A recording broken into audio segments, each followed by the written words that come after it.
Hello, comrades, and welcome back to Ushanka Show. Здравствуйте, дорогие товарищи.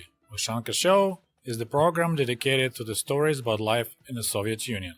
My name is Sergey, and in July of 1971 I was born in the USSR. Меня зовут Сергей, и в июле 1971 года я был рожден в Советском Союзе.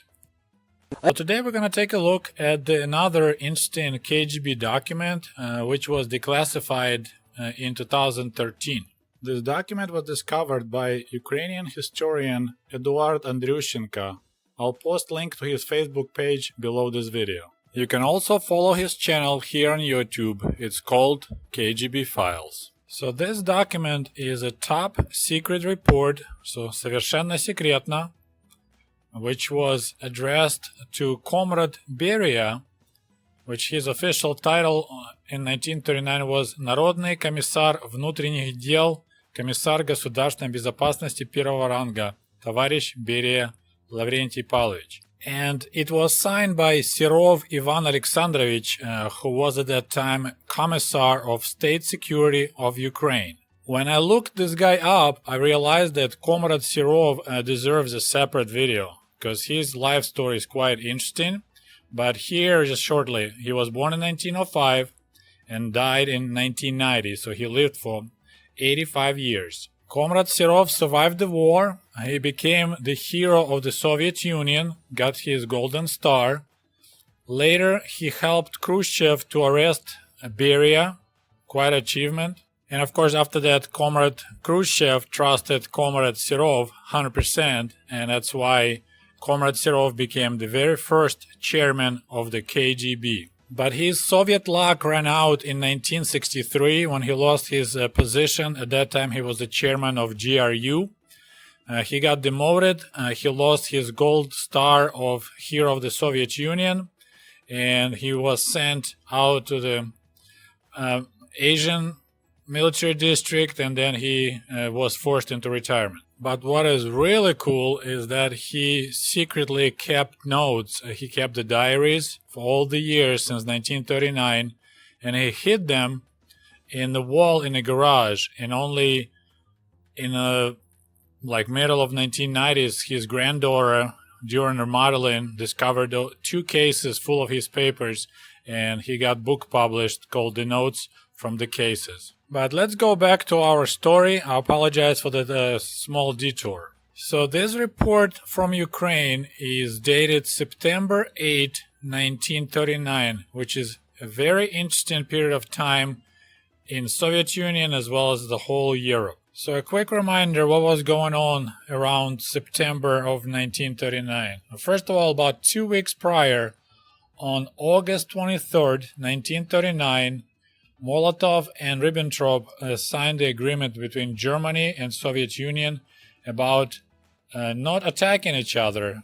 We call it ненападение. And only many years later, we found out, at least Soviet people found out, that Molotov-Ribbentrop agreement had a secret protocol which covered the topic of attacking Poland and splitting Poland 50-50, as well as agreement about Soviet Union taking over part of the Baltic states. So Molotov-Ribbentrop agreement was signed on August 23rd, and basically a week later, on September 1st, 1939, Germany attacked Poland, and that's how the World War II officially started. So basically it looks like Germans wanted to make sure that Stalin okay with them attacking Poland, and Stalin said, yes, go ahead, I'm totally cool with that. And of course, just a little bit later, on September 17th, 1939, Soviet Union joined Germany and attacked Poland from east. So technically, Soviet Union and Nazi Germany were on the same side in 1939, starting together World War II. And shortly after, on September 28, 1939, there was another agreement between Nazi Germany and Soviet Union, this time about friendship and borders. So quite interesting development, right? And back again to our document. So we're talking about September 8. So 1 week after Germany attacked Poland, and about 1 week before Soviet Union gonna attack Poland. So it's right there in the middle. So the title of the special communique is «О реагированиях в связи с проведением учебных военных сборов по Украине», which could be translated like people's reaction in connection with the military training conscription in Ukraine. Actually, I think the better translation will be military draft. So supposedly there is some military training going on, and people who are still not too old to serve in the army got drafted for this military training. But this is quite interesting, curious moment that Molotov and Ribbentrop just signed the agreement about not attacking each other, and basically a week later Soviet Union began a military draft for some kind of military training, which sounds to me like a hidden mobilization. And it looks like Soviet government was very interested about people's reaction to this military training drafting. So this is the report from Kiev in 1939, what kind of reaction was among workers, intelligentsia, students, and so on. So let's dig in, see what the regular people thought about this military draft. So for example, a worker from the bedding factory, Ivanov, said the following: "We have mobilization, so soon we're gonna have war." This agreement about not attacking each other, which was signed between Soviet Union and Germany, just a piece of paper. Это просто бумажка. A worker from the same factory, Litovchenko, said the following about this training draft. These days, they mobilized 1 million people and sent them to the Far East. Today, next to my apartment, there is going on mobilization of horses. So they started taking horses from different places that had horses. The hill next on the Frunze Street is taken over by large quantity of military outfits. They set up tents and install anti-aircraft guns. Just a quick comment. It's kind of interesting that a guy thinking that 1 million people was sent to Far East, which means to fight Japan, when in fact a lot of military was moved at that time from Far East towards the western border. A worker from the 3rd state grain mill, Melnitovsky, said the following: "It looks like we're also going to fight against Germany. The agreement about not attacking each other was signed just to, I don't know how to translate it, для отвода глаз, so just for to hide our real intents. In Kiev, even children saying that we gonna fight against Germany for sure." Comrade Schuchman, so definitely by his last name I could tell he was Jewish, and he also worked for this same mill, but interesting, his position called magaziner, which probably like the working at the store in the magazine. So he had his 3 sons got drafted, and that's what he said. Germany for sure will take over the whole Poland. So that's interesting. They don't know yet that Soviet Union gonna join the party just a week later. Although Polish people are naughty people, вредный народ, which is really interesting expression. So Soviet people weren't big fans of Polish people. But to have Germany as a neighbor, it's not exactly a nice thing. It looks like we're gonna fight against Germany because they took my 3 sons into the Red Army. Next statement is from the comrade Terechina. So she's a female worker of the Leninsky tram park. So she worked at the tramway park. And she said the following: "What the heck is going on? They take all the youth into the Red Army.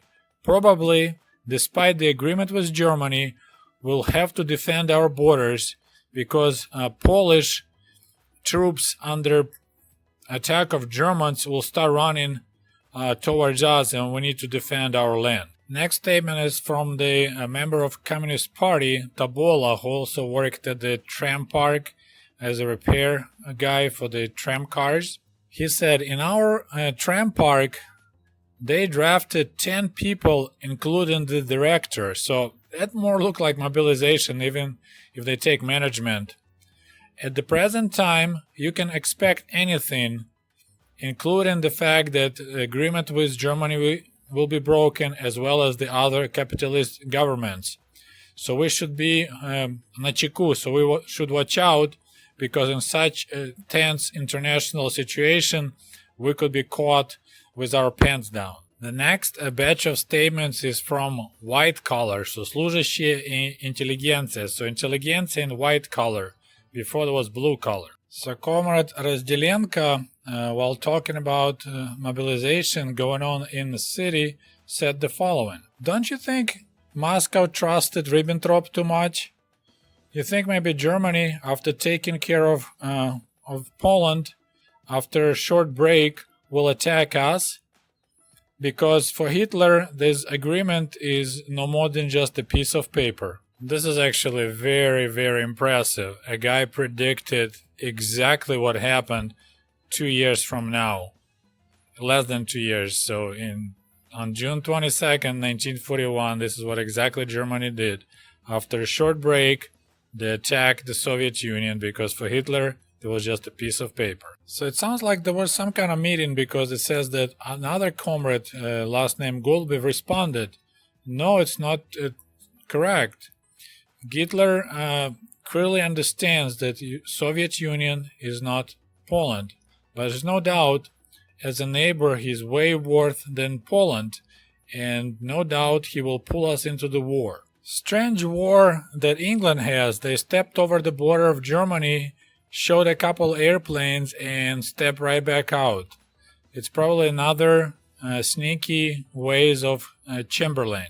A couple of following comments are quite interesting, because they actually show general attitude of Soviet people, which I bet was affected by the propaganda. So the general idea that Poland, Germany, England, and France just pretending to fight between each other. In reality, they gonna together attack Soviet Union. That's why USSR began mobilization under pretext of military exercises. So that's another comment in a conversation between two engineers. So somebody was listening, expecting war with Germany, because German troops moving towards our borders. This agreement with Germany is just an empty paper, because Germany, Poland, England, and France already in agreement with each other, and they planning to attack us. So you see, same thing. Some people were positive about the imminent war between Soviet Union and Germany. Like one guy said, I'm not sure what's going to happen with me tomorrow. Probably I'll be in a foxhole and a German's airplane will be buzzing above my head. And another guy said that I don't trust this agreement with Germany. Taking over the Poland will make Germany way more powerful and way more aggressive. And our government, by starting mobilization, probably is getting ready for any unexpected results. Next page shows more similar comments that even a short-sighted person could see that we're gonna fight with our союзник, with our ally.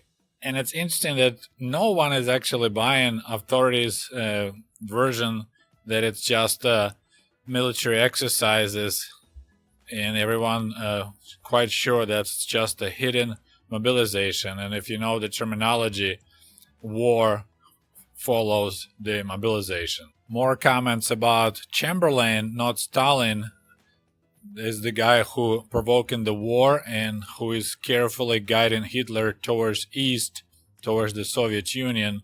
That it was Chamberlain that talked Poland out of using help from the Soviet Union. I'm not familiar with anything that Soviet Union offered any help to Poland. In fact, they quietly agreed with Germany to split Poland 50-50. Even among the students, kind of similar situation. They're all talking about mobilization, and one mentioned that everyone, the top of the party management in his college got mobilized, and he said it's probably because England together with Poland and maybe with Germany going to attack us, attack the Soviet Union. And it's interesting, this report actually mentioned there were several Polish nationality students in this local college, so they were studying to be teachers. So they weren't happy about, of course, war between Germany and Poland. and also they weren't happy about drafts in the Soviet Union. So one of the students was told to take draft notices and walk out the addresses to give people their draft notices, and he categorically refused. And of course, you need to remember that during those days in 1930s, Soviet people were extremely careful about what they were saying, because they knew that NKVD spies, you could say, were listening and reporting. So most of their opinions were probably not what they were really thinking, or they thought maybe it's safe to say that, hey, I know it's mobilization. But on the page 8 of this document, they mention a library worker from the Industrial Institute, Mrs. Beloshevskaya, that it's an interesting expression, активно разрабатываемая. So she was actively being watched and worked with as a Ukrainian nationalist. So this is interesting right here. So what she said about this military training, mobilization, she said sharply negative and even provocateur words. So she commented that last night in Kiev, a lot of horses and vehicles were mobilized for military purposes, and they were taken along with the drivers and riders of the horses right in the middle of the night. And then she mentioned that because of the military mobilization, the mood of the students in her industrial institute is horrible. So now she's telling the truth. The students openly saying that they're against the military actions of the Soviet government. And comparing with 1914, so that's the beginning of World War I, when people express patriotic feelings, right now our youth feels totally the opposite. So now she's telling the truth right there. Then she mentioned that her son is actually waiting for the war, because he's hoping it will bring changes to the country. Not a good statement. She already in trouble herself, now her son is in trouble too. Then she added that the attitude of the collective farm workers, the peasants, not really positive towards the Soviet government. Unhappiness with the Soviet power, also even among the party members. That's why Soviet Union will have a hard time fighting with Germany. So this is exactly what happened when Germany attacked Soviet Union in 1941. No doubt that lady was very smart. Well, not smart enough to keep her mouth shut, but she added that she thinks that war between Soviet Union and Germany is imminent, because France and England behave quite suspiciously. After Poland, Germany probably gonna move on towards east and try to take over Ukraine and Baltic states. It's more important for Germany than fighting with England for the different colonies all over the world. And I have no doubt that pretty soon she got arrested, maybe executed or sent to Siberia, because in the end of this document there's a note says: в отношении лиц, проявляющих антисоветские настроения, приняты агентурно-оперативные мероприятия. It's kind of hard to translate it. Pretty much anyone who expressed anti-Soviet attitudes, they were taken care of as by agents or by оперативные мероприятия, so by arrest. So I think it's a quite unique and interesting view of what actually Soviet people thought about events of September 1939, about the beginning of World War II. Well, I hope you enjoyed this video. As always, don't forget to like it and share with your friends. And we'll talk to you soon. До свидания. Goodbye.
Hey, by the way, cool merch for cool comrades is available at the Ushanka store at teespring.com. Just a friendly reminder that my book American Diaries is available on amazon.com, or shoot me an email if you would like to have a signed copy. Thank you! And if you love my channel and would like to show your support, please click on the link below this video and become the patron of the Ushanka Show. For as little as $1, you can help us grow and create the new, interesting videos about the life